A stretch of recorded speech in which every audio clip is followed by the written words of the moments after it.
వలా తత్తబిల్ హవా ఫయుదిల్లక అన్ సబీలిల్లా. నీవు నీ మనోవాంఛల్ని అనుసరించకు, నీ కోరికలను అనుసరించమాకు. అన్యదా అవేం చేస్తాయి? నిన్ను అల్లా మార్గం నుండి తప్పిస్తాయి. సోదరులారా, ప్రతి ఒక్కళ్ళలో ఒక ఆలోచన ఉంది.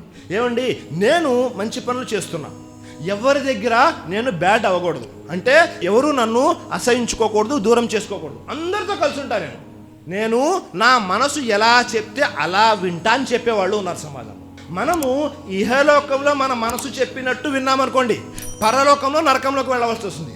ఇహలోకంలో అల్లా చెప్పినట్టు విన్నాము, ఆయన ఆజ్ఞలను అనుసరించాము అంటే పరలోకంలో నరక శిక్ష నుండి కాపాడబడి స్వర్గానికి వెళ్ళే అవకాశం ఉంటుంది సోదరులారా.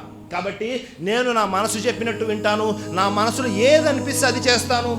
ఈ విషయంలో ఉంటే హిదాయత్, సన్మార్గం అనేది దొరకదు సోదరులారా.